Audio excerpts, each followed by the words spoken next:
What is up, everyone? It's the influencer Brian Zane, and I'm joined remotely by Mr. J Biggs. And Jay, we are here today to talk about AEW Revolution. It's the pay-per-view that's going to drop on Sunday night. And Jay, just looking at the card on paper, I'm very excited. I mean, having watched the build for the last several weeks, last several months in some cases for these matches, These all seem like potential great matches for what could potentially be one of the top shows of the year. Yeah, it absolutely could be. There's no question about it. I also, even though, I don't review it or anything, I've been kind of paying attention to what's going on just because they are so intriguing, the storylines I'm talking about here. So, I'm excited to run down the card and see what there is. We're going to review on Sunday. Yeah, I'm very excited. You're going to be here at in the HQ to watch the show with me, and we'll have our review later on. But yeah, like you said, I'm very excited about the show. There's not one match on this in terms of the build where I'm like, oh, I don't like these people, or oh, I don't like where this is going. It seems like I'm just genuinely excited about a lot of what's going on here. So let's get things started right away with this six-man tag team match we're going to see, as you got Andrade El Idolo, Matt Hardy, and Isaiah Cassidy of the AHFO going against Sammy Guevara, Darby Allin, and Sting. This, of course, stemmed from the fact that Andrade and Matt wanted to hire Darby Allin to join their group. He said no, and then, of course, things came to blows, as they often do in wrestling. And there's an interesting dynamic here because we're recording this before Rampage, so there's going to be a TNT Championship match between three people, and two of them are Guevara and Allin. So It's just seems like they've got a lot of what the animosity, maybe the TNT Championship situation could change. And I think it's Andrade who's the third man in that matchup. It's just going to be a very interesting dynamic because what if a title changes hands is 2 days before the pay-per-view? And that could tell a whole new story. Yeah, I don't think it will, but it could. I do think that eventual one-on-one between Darby and Sammy is going to happen. They've had it before. It's interesting the paths that they've taken because they were rivals for a while. They've had some great matches, and for them to kind of restart it, rekindle it again is very compelling for sure. They're like AEW's Seth Rollins and Kevin Owens right now. Kind of. Yeah, those two are kind of holding it down on Raw in many ways, and Guevara and Allin have been they've talked about them as two of the pillars of AEW. But I think it's going to be great. It's like every time Sting has wrestled so far in AEW, it's been just a delight, and it's been like a welcome surprise to see what this 62-year-old man still has in him. Do you find it weird that they're doing a six-man instead, just because they're breaking up Caster and Isaiah Cassidy? You mean Mark Quinn and Cassidy? Mark Quinn, I'm sorry. Yeah. I don't know what Mark Quinn's status is and why he's the odd man out in this thing.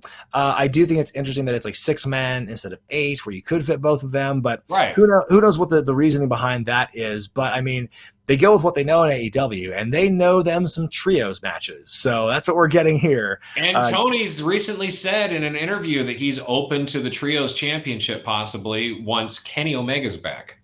Yes, that was an interesting point because he said the trios matches were given a lot more treatment or whatever. I forget the exact verbiage, but yeah, to your point, he said something. When Kenny comes back, then we can maybe reconsider it. So that's very interesting. I'd love to see trios titles there. They have enough trios teams, but that's a whole other discussion. But Jay, who do you think's coming out on top in this 6-man? Oh, without a doubt, it's going to be Sting and Darby Allin and Sammy Guevara. Yeah, I'd be very surprised because it feels like this is going to be a fun, easy win for maybe not fun or not easy, but it'll be a fun match. And I think it will be a big win for the baby faces to help put them over. Like the heels, they don't need the AHFO is like that to me. That whole group screams like Putty Patrol to me. They're kind of like one of the lower job squad, man. They're kind of a job squad. They're kind of like this lower tier heel team that can get great heat, but at the end of the day, they'll put the people over. I think that's what we'll see here. I think Andrade is one of those guys, and I kind of liken him to someone like Adam Cole, where he's like somebody who could easily be in a higher place or be that guy, but just due to circumstance and where everyone else is on the card, there's no opportunity there. I just keep hoping he's in what I call his early Miro area or something, because when Miro first came, I was like, oh Jesus, Tony. Yeah, that's another good thing. I could see him kind of in a Miro path as well, to where eventually he sloughs off the Hardy thing and then does his own thing again. Well, if Jeff comes into AEW, like we were talking about last week on the podcast, like he slipped up and said he would, Yeah. Then I'm sure we're going to see a Hardy reunion. There's no way they're not going to do that. That would be very interesting for sure. But yeah, we're both in agreement. The baby faces win. Let's move on to this match, which like every week it gets more and more interesting to me. This battle with Eddie Kingston and Chris Jericho. These two guys who are so like diametrically opposed in like every metric in terms of like what you can compare them by. But they're both incredible storytellers. They're both very dynamic characters who are great at like keeping the crowd hung on their every word. And I think they're going to have a really interesting, maybe it won't be technically the most beautiful or masterful match on planet Earth, but I think it's going to be one of the most emotional. What do you think, Jay? I have a feeling this is going to be fun to watch. Let's just say that. Yeah, you're right. I don't think it's going to be any sort of in-ring clinic, but it could be like an emotional roller coaster clinic on how you could, play up to the fans and not really have to take a ton of bumps. Rock Hogan Rock Hogan basically. I can't believe I even made that comparison, but yeah, I mean, it's very possible this could be even, like the highlight of the night, not match of the night, but highlight of the night. Definitely. For sure. There's some other matches I think could take that title. I think this could be a highlight of the night, maybe not the highlight. Where do you think Santana and Ortiz will fall into this? Because we saw that kind of handshake. We saw the kind of the truce between them and Jericho this past week on Dynamite. They're still in tight with Kingston. Man, I mean, do you think they're going to play a role in the finish? Yeah. How? I don't know. Oh, man. I mean, maybe Hager or something tries to interfere some way and they take him out, and it looks like they're, like that's the only thing I can think, because they're like, hey, we just don't want any interference between these two. Who do you got in this fight? I think Jericho politics enough that he's going to win. Well, I wouldn't call it politics, but yes, I believe he is going to win as well. So we are in agreement about that. Yeah, I have no like rhyme or reason as to why. It's just because it's Chris Jericho, but like we'll see. We'll see what happens with that. This match, also looking forward to it with great interest. Jon Moxley versus Bryan Danielson. That's going to be a clash of styles. That's kind of a dream match. I think the only times they really interacted in WWE were in tags. I mean, on TV, I don't think they really did that. I think maybe one time they did a TV match, solo match, but that was a long time ago, and they're very different people now. So I'm fascinated. This should be awesome because, yeah, you're right. A very big difference in styles, because you're talking about the mat technician, the American Dragon. Then you're talking about, the hardcore, the brawler. I almost said Dean Ambrose, Jon Moxley. That's even more unforgivable than calling Bryan Daniel Bryan, in my opinion. Right. Yeah, but no, I agree. It's like I think the story they've been telling with this has been really interesting as well. Just the fact that like, you thought it was going to go toward a match, and then Daniel's like, no, I want to work with you. And then Moxley's like, we're still having a match. And he's like, okay. But I think it's these two are really good at making matches appear ultra violent without having to get like bloody and gory. Like the way Daniel's strikes are so good and look so snug, they probably are. And then Moxley can return that in kind. He's got his own arsenal. I think that this is going to be a real, what you call a knocky-draggy, a knockdown, drag-out fight with this one. A slobber knocker?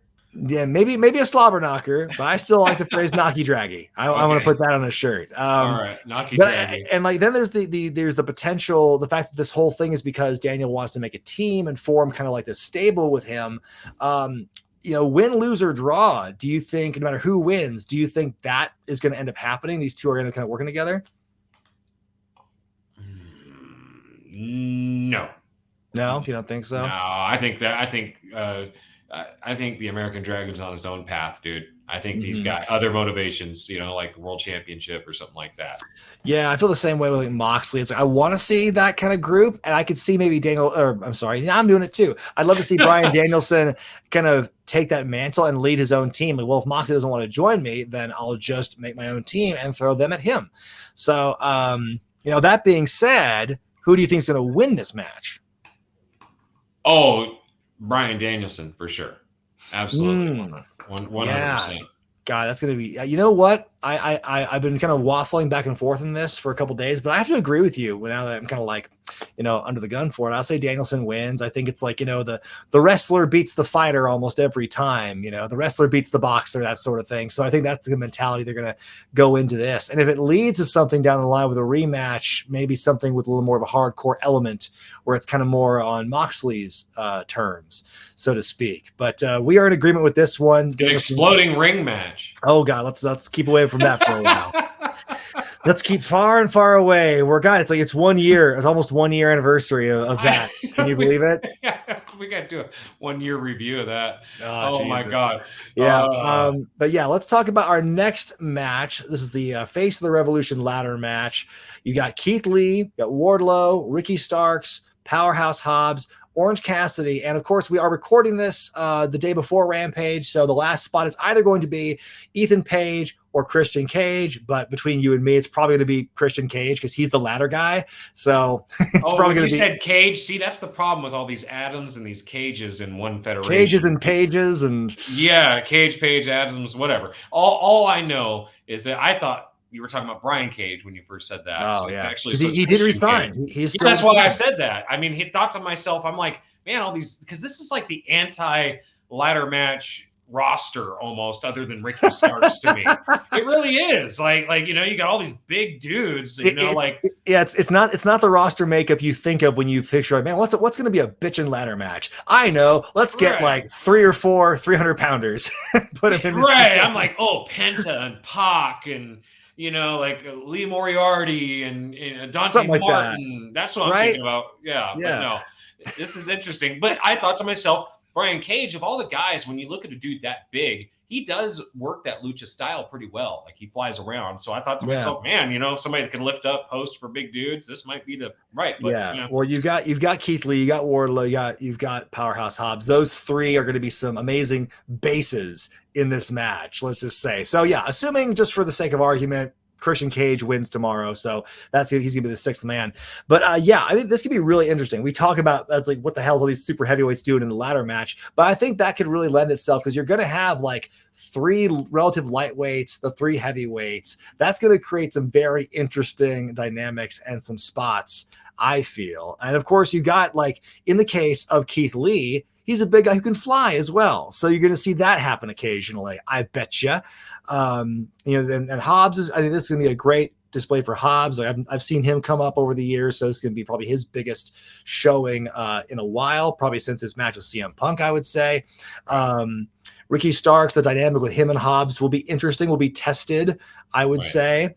I'm going to kind of make a claim here and say that Wardlow is my pick to win just because of the story they've been building with he and MJF. I think it's easy to say, well, Keith Lee's the new guy and he's the hot hand, so we'll put it on him. And that's still a possibility. But if I had to pick just one person, a snap decision, I would say Wardlow because that's, I think, where the real intrigue in the story is. Because everyone else, I think, is like, in a decent place to kind of keep going in that path without having the big brass sonic ring, I think that I think if he doesn't win, his accountability buddy is probably going to cost him the match or something, Oh yeah, it'd be Sean Spears who kind of ends up doing something to try and help him, but it backfires. I could see that happening for sure. Right. Another thing I want to actually predict, just now that I think about this, because and now that I know it's Christian Cage instead of Brian Cage, I honestly think it's Ethan that's going to win the match there. And here's why. You think Page is going to win the qualifier? Yeah, and here's why I think that. If you look at the roster of who's in this match, it's all younger guys and guys that are kind of newer that they're pushing. It's not like a Christian Cage. Yeah, but here's my theory as to why Cage is going to win, because you mentioned it's all these young guys. Well, you might want to have a veteran in there to kind of like direct traffic. And who would you rather have directing traffic in a ladder match than Christian Cage, who knows a thing or two about ladder matches?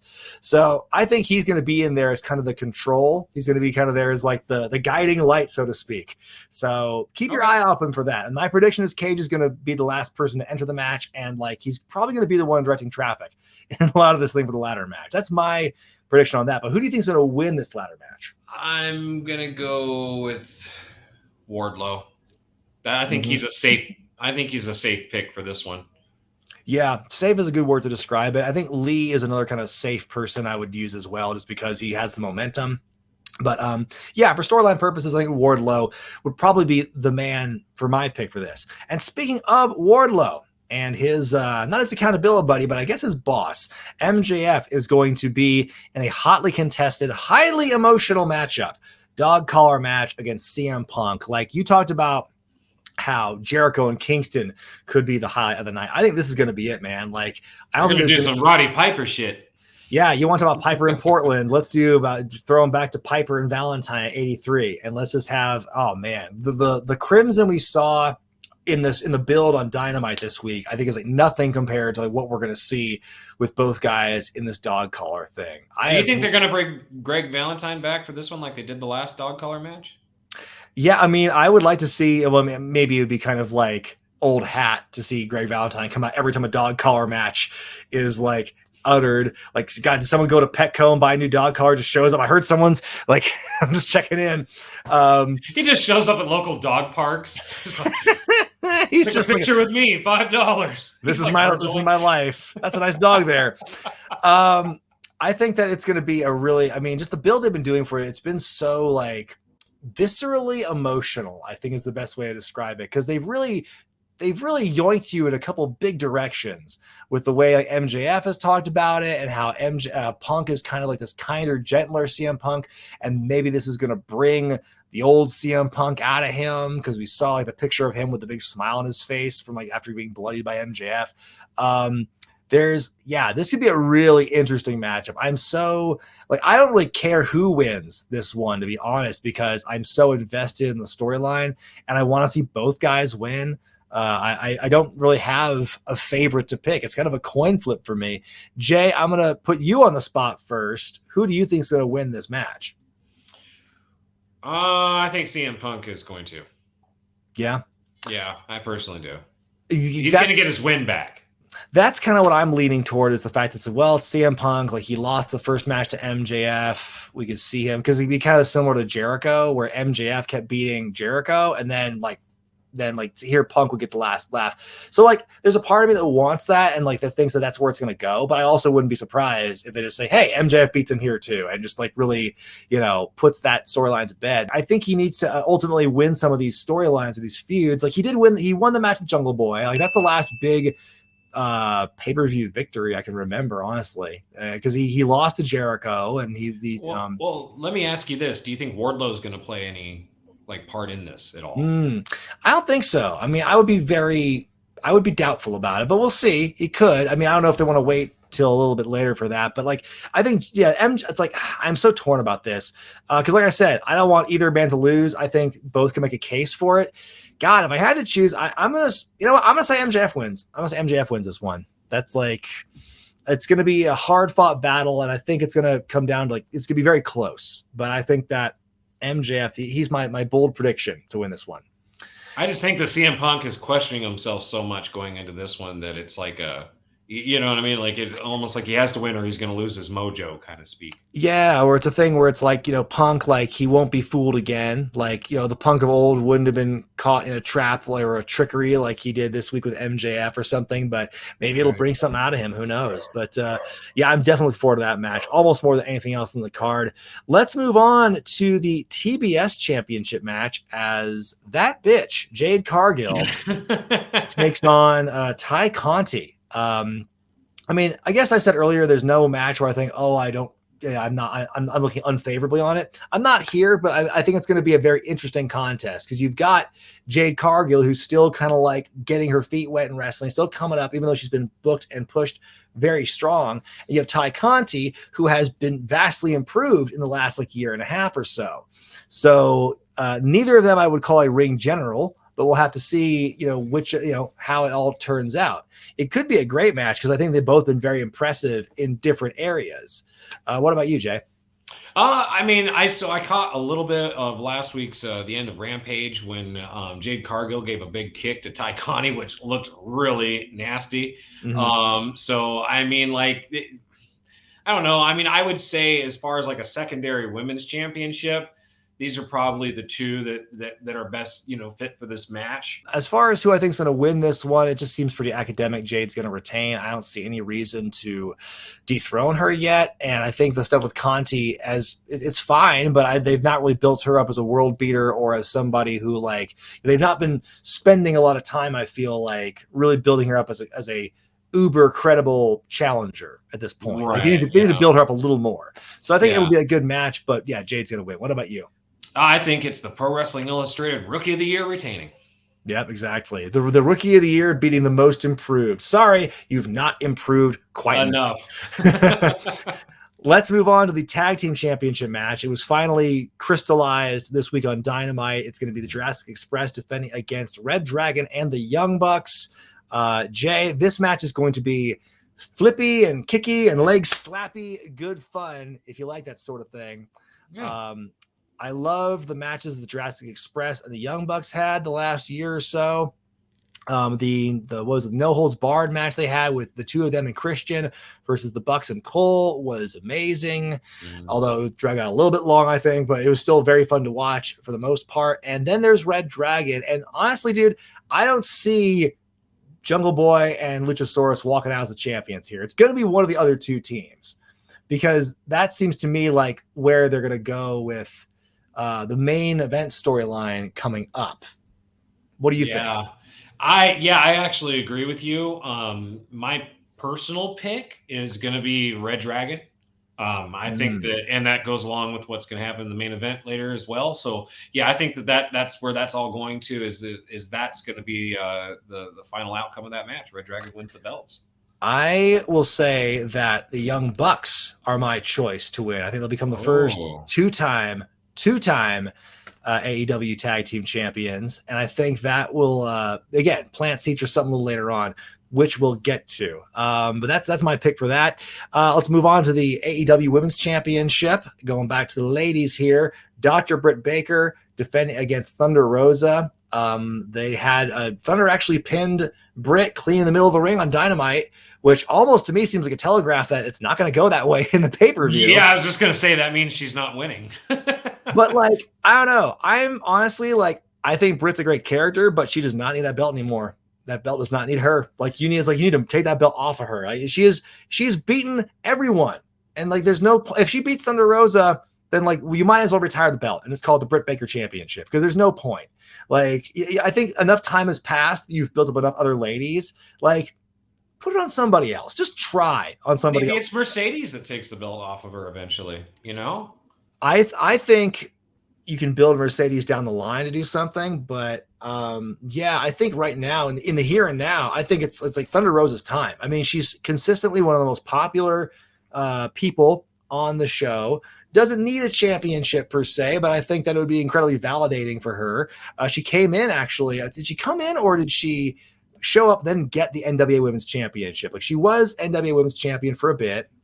But like I think she had it previously. In AEW though, like I mean, she's been, she didn't get the TBS championship, and I thought that was going to be hers as well for a time. But now I think it's got to be Thunder's time. It's got to be. That's the way I see it. I mean, talk about a grinder. I've known Thunder since like literally like her first days APW Academy. Yeah. I've known her not that long, but pretty long. Right. So, I mean, I want her to win. I just personally don't. With what I'm envisioning, seeing going on with like the storylines, I don't see her winning. I am going to go with Britt Baker. I don't want to. I do want to see Thunder Rosa actually win the championship and get that big moment. I just think that's something we can do a little bit later down the line, because I don't think there's a bunch of other. It's like you just said, honestly, like there's no other credible opponents right now for Britt Baker. I think she's someone that you could build up. It's funny. I almost wanted to say for SummerSlam, but like. It depending on how the match goes, and it's usually some tomfoolery with who is it that's in her? It's Jamie Hayter, right? That hangs out with not Reba. Yes. Yeah, I'm sure some tomfoolery could happen to where like she loses but still looks strong like she did before, and maybe get some more wins. I think you could just stretch it out, because I don't know who in the hell else they're going to put with Britt Baker going down the line. You could stretch out a couple more events. Well, so storyline wise, I'm going to stick with Britt Baker's champ. I mean, I think that if you put the belt on Thunder, you've got a few heel ladies that could like step up, like Nyla Rose. You could get Britt in a rematch. You could get Jamie Hayter possibly, or it's like there's other people. You get Serena Deeb. You could, there's other people who are kind of like loaded in the chamber for that sort of thing. But again, I think it's Thunder's time. I think it's high time for Britt to drop that belt because literally, what's the point anymore? Let's move on to the main event for the AEW Championship as Hangman Page defends against his former good buddy Adam Cole. We were talking about the Tag Team Championship match and how that would likely or maybe possibly play into the main event here. It's just the dynamic because we mentioned Cole is caught in between his two groups of friends. There's his old undisputed era buddies, Red Dragon. Then there's his friends from the Bullet Club, the Young Bucks. And so they've really been hammering home that he's kind of caught between a rock and a hard place here. He's going to have to make a choice eventually.